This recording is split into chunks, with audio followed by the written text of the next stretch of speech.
Bismillahirrahmanirrahim. Alhamdulillahirabbil alamin wassalatu wassalamu ala asyrafil anbiya'i wal mursalin sayyidina wa maulana Muhammad wa ala alihi wa sahbihi ajma'in. Subhanakallahumma la ilma lana illa ma 'allamtana innaka antal alimul hakim. Allahumma iftah alaina futuhal arifin.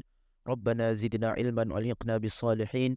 Allahumma faqihna fid din wa 'allimna at-ta'wil wahdina ila sawa'is sabil. Allahumma 'allimna ma yanfa'una wanfa'na bima tu'allimuna.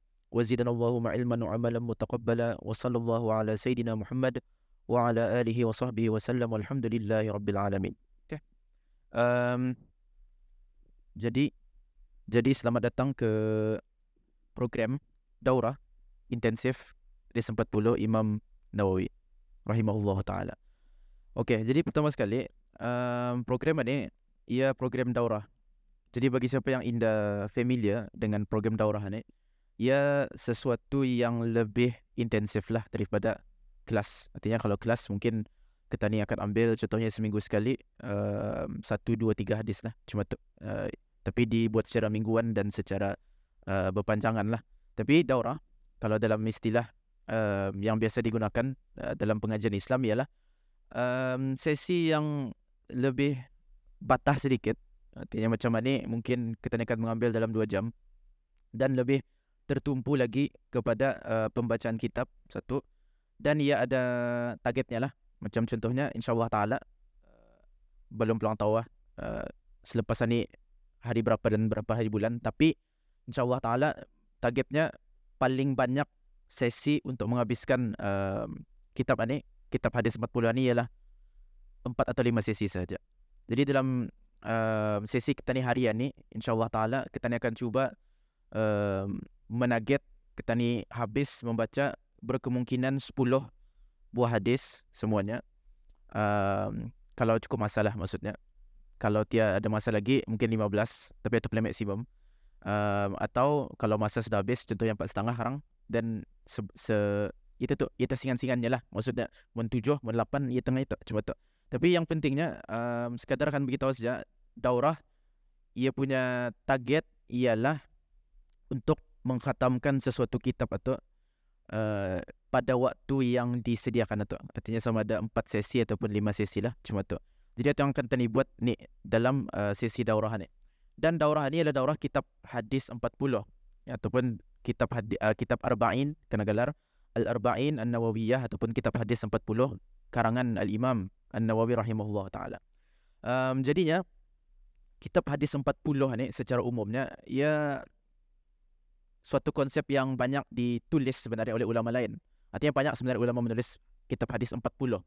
Tapi setiap ulama kitab hadis 40 tu ada bezanya lah. Artinya ada perbezaan. Ada yang kitab hadis 40 dalam Usuluddin, ada 40 dalam jihad, ada 40 dalam penawar hati, ada 40 dalam macam-macam lah. Artinya kalau kita ni kan lihat dan kita ni observe sepanjang sejarah, ulama-ulama hadis yang menyusun kitab-kitab hadis 40, artinya mengumpulkan 40 lebih buah hadis mengenai satu-satu perkara, ia ada banyak.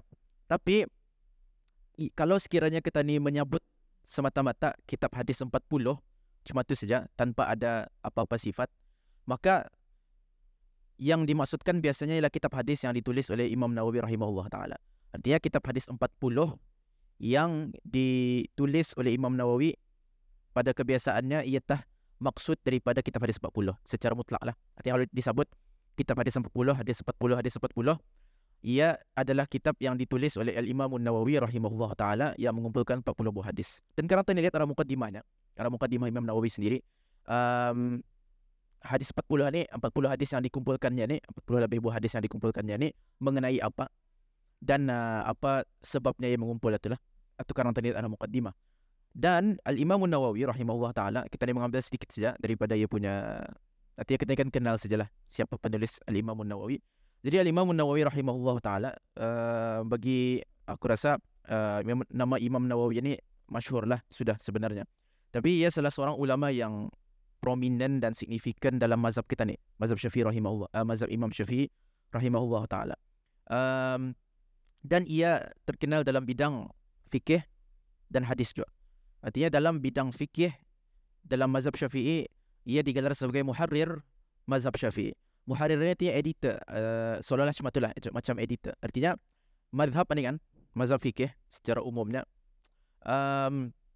ia bukan sekadar pendapat Imam Syafi'i semata-mata, tapi mazhab ni ialah metodologi pengeluaran hukum seperti mana yang diasaskan oleh Imam Syafi'i rahimahullah ta'ala.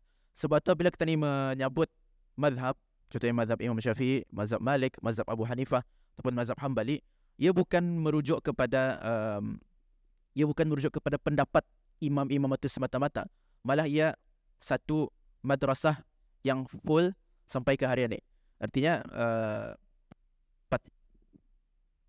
pendapat a'immah semacam Imam Nawawi, Imam Rafi'i, Imam Ghazali dan lain-lain ulama fiqh dalam mazhab Syafi'i, semua tu terkandung dalam penamaan mazhab Syafi'i. Jadi itu satu konsep yang perlu kita ni fahami. Artinya bila mana tadi menyebut mazhab Syafi'i, bukan bererti pendapat Imam Syafi'i saja, tapi malah suatu metodologi khusus dan spesifik yang diasaskan oleh Imam Syafi'i dalam mengeluarkan hukum daripada dalil-dalilnya yang khas. Itu.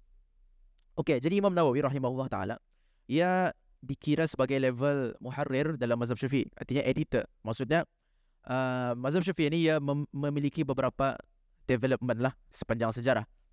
Dan dalam mazhab Syafi'i ada disiplinnya. Artinya disiplin dalam kita ni menentukan adakah ini pendapat mazhab Syafi'i atau bukan. Jadi the rule of thumb dalam mazhab Syafi'i ini macam mana? Apa yang mu'tamad dalam mazhab Syafi'i ialah yang disepakati oleh Al-Imam Rafi'i dan Imam Nawawi berdua. Itu yang paling mu'tamad. Artinya dalam apa-apa masalah, kalau kita ni kan tahu mana pendapat yang mu'tamad dalam mazhab Syafi'i, ialah pendapat yang disepakati oleh Al-Imam Rafi'i dan Imam Nawawi. Dua orang ni digelar sebagai muharrir mazhab. So salah satunya adalah Imam Nawawi ni. Kemudian kalau tiada orang dua berikhtilaf, artinya ada ikhtilaf di antara dua orang ni, di antara Al-Imam Rafi'i sama Imam Nawawi dalam sesuatu masalah, maka dikedepankan Imam Nawawi rahimahullah ta'ala. Jadi boleh dikatakan di sini yang Al-Imam Nawawi tah yang memegang pendapat yang mu'tamad dalam mazhab Syafi'i. Cuma kalau ia indah dibincangkan langsung oleh kedua-duanya, artinya dah ada dibincangkan oleh Imam Rafi'i, dah ada dibincangkan oleh Imam Nawawi, maka dipindah kepada apa yang disepakati oleh Al-Imam Ibn Hajar Al-Haytami dan Al-Imam Ramli. Jadinya ia ada level lah. Level pertama disepakati oleh Al-Imam Nawawi dan Al-Imam Rafi'i. Kalau diorang berikhtilaf, maka dikedepankan pendapat Al-Imam Nawawi. Kemudian kalau tiada indah didapati masalah itu dalam kedua-duanya sekali, maka kita ni pindah kepada apa yang disepakati oleh Al-Imam Ibn Hajar Al-Haytami dan Al-Imam Ramli. Kemudian kalau tiada orang berikhtilaf, dan itu nadaya punya tarjihnya.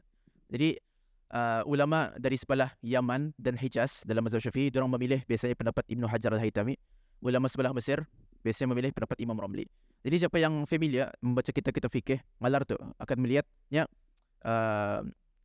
hukumnya ialah ani sekian-sekian mengikut Imam Ramli dan sekian-sekian mengikut Ibn Hajar Al-Haytami. Cuma tu. Dan dalam fatwa biasanya memang diluaskan dua ni. Artinya mengikut kepada hal orang yang bertanya dan mengikut kepada keadaan semasa. Seorang mufti dalam mazhab Syafi'i itu boleh memakai pendapat Imam Ramli atau Ibn Hajar Al-Haytami, mana saja. Kan halnya sejak poinnya di sini ialah kita ni kan tahu sejak kedudukan Imam Nawawi itu dalam mazhab Syafi'i.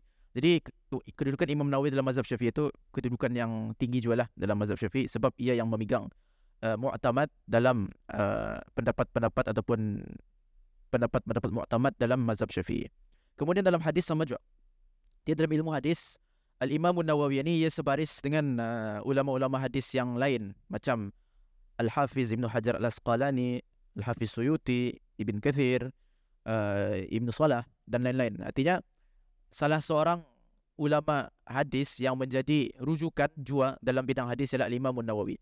Artinya pensahihan dan pendaifan Al-Imam Nawawi dalam ilmu hadis diiktibar oleh ulama-ulama selepasnya.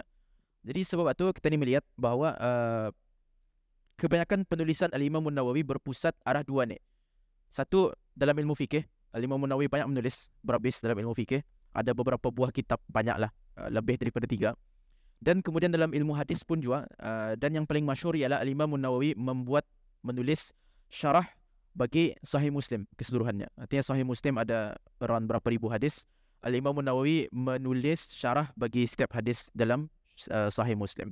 Dan kemudian di antara penulisannya dalam bidang hadis juga ialah hadis arba'in ataupun matan al-arba'in an-Nawawiyah, iaitu 40 buah hadis yang dikumpulkan oleh Al-Imam Nawawi rahimahullah ta'ala. Okey. Jadi dalam daurah ni kita ni punya konsep ataupun kita ni punya formatnya macam mana? Aku membaca ia punya Arabnya, kemudian tuan moderator akan baca ia punya terjemahannya. Dan kita ni dalam daurah ni akan fokus semata-mata arah matan kitab atau artinya isi kitab atau daripada muqaddimah dan hadis-hadis yang disebut oleh Al-Imam Nawawi rahimahullah ta'ala, dan kita akan mensyarah hadis-hadis itu secara ringkas. Sekurang-kurangnya kita ni mendengar sudah hadis itu dan kita ni tahu maknanya secara umum, dan kita ni tahu ataupun kita ni faham hadis itu juga secara umum. Tadi akan masuk mendetail satu persatu dalam masalah yang terkandung dalam hadis itu. Tidak. Artinya kita ni punya tujuan utama daripada daurah ni ialah sekurang-kurangnya kita ni telah mendengar hadis ini dan kita ni tahu kewujudan hadis ini dan kita ni faham secara kefahaman yang umum akan apa yang dimaksudkan oleh hadis ini. Cuma tu. So itu kita ni punya format lah dulu dalam dalam sisi daurah ni. Okey, sebelum kita ni mula, di antara adat para ulama hadis apabila meriwayatkan hadis ialah untuk memulakannya dengan sebuah hadis yang dinamakan sebagai hadisur rahmah ataupun hadis al-musalsal bil awwaliyah. Ini ada dalam bukunya. Hadis al-musalsal bil awwaliyah ni ialah hadis musalsal. Hadis musalsal ini artinya hadis yang diriwayatkan dengan satu ataupun yang disertai dengan satu keadaan yang khusus secara turun-temurun. So musalsal bil awwaliyah ni ialah hadis yang diriwayatkan, mesti ia diriwayatkan kali pertama ataupun didengar kali pertama oleh orang yang mendengar dalam periwayatan hadis. Ini namanya hadis musalsal bil awwaliyah. Dan ini adat para ulama lah dalam membaca kitab-kitab hadis, diorang mulakan dengan periwayatan hadis al-musalsal bil awwaliyah. Jadi di sini mengambil berkat daripada kebiasaan para ulama tu, Quran meriwayatkan hadis al-musalsal bil awwaliyah, hadis al-musalsal bil awwaliyah ataupun hadisur rahmah. Dan kita aku meriwayatkan daripada Syekh Muhammad Al-Aqli secara awaliyah hakikiyah. Artinya itu memang benar-benar hadis pertama yang aku dengar daripada mulutnya. Beserta jaluran sanadnya itu kepada Abdullah bin Amr bin Al-As daripada Nabi SAW. Baginda bersabda, Ar-Rahimuna yarhamuhumur Rahman, irhamu man fil ardi yarhamukum man fis sama. Atau dalam satu riwayat lagi, yarhamkum man fis sama. Yang bermakna Ar-Rahimuna yarhamuhumur Rahman, orang-orang yang pengasihan ataupun orang-orang yang berkasih sayang atau yarhamuhumur Rahman, ia akan dikasihi oleh yang Maha Pengasih. Irhamu man fil ardi, maka kasihilah segala makhluk yang berada di bumi.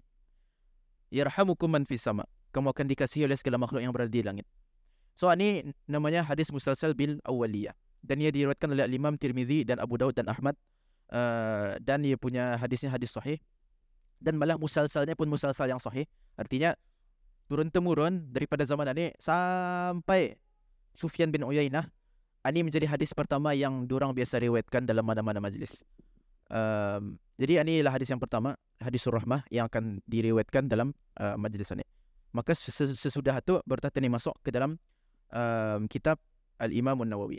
Satu lagi, kalau tiap kita ada apa-apa persoalan ataupun sesuatu yang dia jelas, perlu ulang dan lain-lain, beritahu saja. Artinya taruh saja, sampuk sajalah maksudnya. Sampuk saja, angkat tangan ke apa, mana saja. Misal yang keterima daripada sesi ini ataupun daripada program ini ialah untuk kita faham hadis itulah, sekurang-kurangnya secara kefahaman yang umum. Jadi kalau ada apa-apa soalan, taruh saja. Dan semestinya soalan itu akan dijawab lah juga. Itu juga. Artinya ada soalan yang mungkin akan dijawab juga, ataupun soalan itu mungkin ia tidak berkaitan dengan kefahaman hadis itu secara langsung. Jadi tapi kalau ada apa-apa saja, shoot it saja. Artinya ajukan sajalah, ajukan saja. Jadi tadi mula, Bismillahirrahmanirrahim, wa bisanadil muttasili ila al-imami Abi Zakaria Yahya bin Sharaf an-Nawawi rahimahullahu taala, dan dengan sanad yang bersambung kepada al-Imam Abu Zakaria Yahya ibn Sharaf an-Nawawi rahimahullahu taala wa nafa'ana Allah taala wal muslimin bi ulumihi wa barakatihi wa anwarihi wa asrarihi fid dharain amin. Qala Bismillahirrahmanirrahim. Alhamdulillahi rabbil alamin. Qayyumis samawati wal ardin. Mudabbiril khalaiqi ajma'in. Ba'ithir rusuli salawatuhu wa salamuhu alaihim ilal mukallafin. Lihidayatihim wa bayani syara'i'id din. Biddalailil qat'iyyati wa wadihatil barahin. Ahmaduhu ala jami'i ni'amih. Wa as'aluhu al-mazida min fadlihi wa karamih. Wa ashhadu anna sayyidana Muhammadan abduhu wa rasuluh. Wa habibuhu wa khaliluh. Afdalul makhluqin. المكرم بالقرآن العزيز المعجزة المستمرة على تعاقب السنين وبالسنن المستنيرة للمسترشدين المخصوص بجوامع الكلم وسماحة الدين صلوات الله وسلامه عليه وعلى سائر النبيين والمرسلين وآل كل وسائر الصالحين. Berkata Al-Musannif Imam An-Nawawi rahimahullah ta'ala, nafa'ana Allah bihi wa ulumihi fid dharain amin. Bismillahirrahmanirrahim. Segala puji bagi Allah, Zat yang menegakkan langit, membentangkan bumi dan mengurusi seluruh makhluk. Zat yang mengutus Rasulullah sallallahu alaihi wasallam sebagai pembawa petunjuk dan menjelaskan syariat agama kepada setiap mukallaf secara jelas dan terang. Segala puji bagi Allah atas segala limpahan nikmat-Nya, dan aku senantiasa memohon tambahan keutamaannya. Aku bersaksi bahawa Nabi Muhammad sallallahu alaihi wasallam hamba dan utusannya yang tercinta, sosok yang paling utama di antara seluruh makhluk. Beliau dimulakan dengan Al-Quran yang merupakan mukjizat serta sunnah yang menjadi pembimbing bagi umat manusia. Rahmat dan keselamatan Allah semoga selalu dilimpahkan kepada seluruh Nabi dan Rasul, kepada keluarga dan para salihin. Tamam, ini biasanya dinamakan sebagai khutbatul kitab ataupun khutbah bagi mana-mana kitab. Artinya kalau para ulama kita ni akan memulakan kitabnya, akan dimulakan dengan benda-bendaan ni. Artinya ada beberapa perkara lah. Yang pertama ialah basmalah, kemudian hamdalah, kemudian selawat. Ini tiga yang paling utama lah. Kemudian ada ditambah lah, kadang-kadang ditambah dengan syahadah. Macam di sini Imam Nawawi menambah dengan syahadah. Ditambah lagi dengan puji-pujian kepada para rasul yang lain juga dan lain-lain. Tapi pada umumnya khutbatul kitab ataupun khutbah bagi mana-mana kitab, pada adatnya ia tiga perkara. Yang pertama ialah basmalah, yang kedua ialah hamdalah, dan yang ketiga ialah selawat kepada Nabi sallallahu alaihi wasallam. Okey. Bermula daripada basmalah. Para ulama kita ni menjadi adat daripada bisdurang dalam memulakan mana-mana kitab untuk memulakannya dengan basmalah. Bismillahirrahmanirrahim. Kenapa? Untuk mencontohi dan mengambil berkat daripada kitabullah Al-Quranul Karim. Bila kita melihat kepada Al-Quran, kan, artinya Allah Ta'ala yang menyusun kan tu, ia punya susunannya tu. Kita ni akan melihat bahawa ayat pertama daripada Al-Quranul Karim itu ialah, ataupun surah pertama ialah Al-Fatihah. Dan ayat pertama daripada Al-Fatihah ialah Bismillahirrahmanirrahim. Jadi mengambil berkat daripada kitabullah Al-Quran, para ulama kita ni pun memulakan diorang punya kitab biasanya dengan basmalah. Dan sebab yang kedua, mengikuti sunnah Nabi SAW, sebab sabit dalam beberapa riwayat dalam surat yang Nabi SAW utus arah kerajaan Rom, Parsi dan lain-lain, dimulakan dengan basmalah. Sebab yang ketiga ialah hadis ini, kullu amrin dhibalin la yubda'u fihi bi bismillahirrahmanirrahim fahuwa abtar. Yang Nabi SAW dalam sebuah hadis, semua perkara yang berkebajikan ataupun yang diiktikad oleh agama kita ni, yang indah dimulakan dengan bismillah, maka ia terputus abtar, terputus ataupun mandul. Apa maksud mandul di sini dalam konteks ini? Berkatnya terputus. Ia punya berkatnya terputus. Dalam riwayat yang lain disebut aqta'. Aqta' artinya putus duluan, ajzam, cacat. So, apa maksud konteksnya di sini? Konteksnya ialah maksudnya keberkatan daripada amalan atau ia terputus. Jadi hadis ini walaupun ia pada asalnya dhaif, tapi banyak syawahid, artinya hadis-hadis lain daripada jalur riwayat yang lain yang menguatkan hadis ini sehingga ia naik kepada Hasan, kepada Hasan bi ghairi. Atau sekarang kan tadi bincangkanlah mengenai perkara itu. Okey. Jadi dimulakan dengan bismillahirrahmanirrahim. Bismillahirrahmanirrahim artinya dengan nama ataupun dengan nama Allah Ta'ala yang Maha Pengasih lagi Maha Penyayang. Apa maksudnya bismillahirrahmanirrahim? Dengan, artinya kalau kita ni terjemahkan bahasa Melayu cuma itu saja, ya cuma itulah, dengan nama Allah Ta'ala, dengan nama Allah yang Maha Pengasih lagi Maha Penyayang. Tapi kalau tadi analisisnya dari segi bahasa Arabnya, ba ataupun dengan atau ia boleh dengan dua makna. Sama ada maknanya ialah diiringi dengan nama Allah Ta'ala ataupun dengan meminta pertolongan dengan nama Allah Subhanahu Wa Ta'ala. Itu dua maksud daripada ba ataupun bis dengan. Jadi ala mana sajalah makna mana saja yang kita ni ambil, sebetulnya diiktibar dari segi bahasa. Ya, kenapa kita ni memulakan setiap perbuatan yang baik dengan bismillah? Artinya kita ni dianjurkan, kita ni tahulah, kita ni dianjurkan untuk memulakan segala perbuatan yang baik dengan bismillah. Sama ada membaca ilmu pengetahuan ataupun menulis ilmu pengetahuan ataupun menerangkan ilmu pengetahuan ataupun malah perkara-perkara berkebajikan yang lain lah, macam makan, minum dan lain-lain, masuk kereta dan lain-lain. Ia untuk mengingatkan kita ni bahawa segala perkara yang berlaku dan wujud di alam ini, ia tidak akan berlaku melainkan dengan izin daripada Allah Subhanahu Wa Taala juga. Termasuk tah amal kebaikan yang tadi akan lakukan ini. Termasuk tah makan, termasuk tah minum, termasuk tah ilmu pengetahuan ini. Artinya mun bukan dengan izin Allah Subhanahu Wa Taala. Dan mun bukan dengan pertolongan Allah Subhanahu Wa Taala, maka tani tidak akan mampu pun untuk belurih apa-apa daripada apa yang akan tadi perbuat selepas itu. Maka di setiap perbuatan kita ni dianjurkan untuk dimulakan dengan Bismillahirrahmanirrahim untuk mengingati diri kita ni sendiri bahawa perlunya untuk menghadirkan perasaan yang kita ni bergantung harap dalam perbuatan kita ni arah Allah Ta'ala semata-mata, yang maha pengasih lagi maha penyayang. Kemudian Alhamdulillahirabbil alamin, ia biasa dimulakan dengan basmalah, diikuti dengan hamdalah. Alhamdulillahirabbil alamin. Kenapa? Sama juga untuk mengikut ataupun mencontohi, mengambil berkat daripada Kitabullahil Aziz. Artinya Al-Quranul Karim susunannya ayat pertama ialah Bismillahirrahmanirrahim, ayat kedua ialah Alhamdulillahirabbil alamin.